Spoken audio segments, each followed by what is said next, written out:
I recently picked up this table in a charity shop and I absolutely fell in love with the style of it. I love the legs. I think it's going to go really beautifully in my kitchen when it's done and dusted, and we know that a kitchen table is kind of the hub of the home and everyone ends up congregating around it. But the tabletop section is actually in a bit of a state. There's some paint scuffs on here and there was a great big crack down the middle that's probably half a centimetre in some sections and even as wide as a centimetre in other parts. So I'm going to use today this white wood grain effect DC Fix, which again I think will go really nicely with all the units that I've already got in here and help me just upcycle it so that it goes still really nicely with the legs of the table. So what I did was yesterday I filled this with filler just so I've allowed it to dry so that the table now is ready to have the plastic stuck onto. And then I've just used a sanding block and I'll just finish that now to make sure that that's completely smooth. And then in terms of the rest of the equipment that you'll need for this, we've just got the DC Fix application kit. So I've got a smoother that you can just use to make sure you get out all of the bubbles, and a scalpel to cut around the edge and make sure you get a nice flush finish on all of the corners and things. Then I've just got some scissors to trim off the excess from the roll, and now what I'm going to do is clean the surface of the table. I've just got some wipes and a kitchen cloth, but you can use whatever you might have hanging around, whether that's a kitchen spray or a sponge or something. And I need to make sure that the surface is completely clean so that the DC Fix will adhere properly.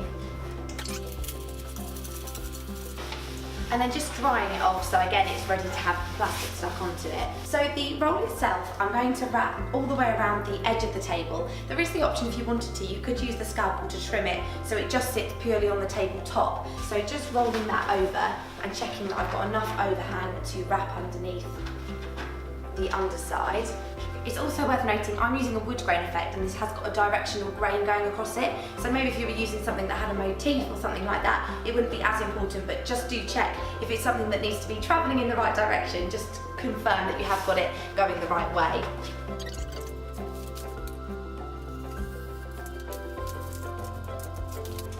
So what I'm going to do with this, as I said, is I'm going to completely wrap it over the edge. This is an almost straight edge, but if you had a beveled or almost like a lip that had more of a curve to it, what you could do is use a hairdryer just to help that mould around it, which does make the sticky back plastic a bit more pliable. It just makes it have a little bit more give, so you can stretch it right around a curved surface. But this is pretty much straight, so I should be okay just snipping in and wrapping it around. So what I need to do now is just check that I've got enough overhang on either side to wrap that around, which I do, and obviously I want to try and get the wood grain straight so it's not sort of veering off to one side as we roll this back across the table. So I'm going to use my smoother now to start pulling back the backing paper and adhering the plastic onto the top of the table. So you can just use the felt covered side. This is nice and soft and it just helps you to get rid of any bubbles or ridges that you might have as you pull the backing paper away from the sticky back plastic.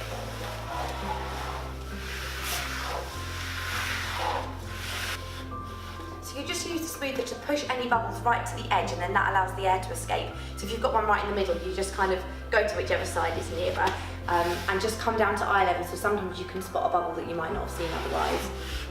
So now what I'm going to do is wrap around the edges, and you have to just snip in so that you can wrap the edge right around so it's nice and a nice professional touch. You don't want it all scruffy on the edges.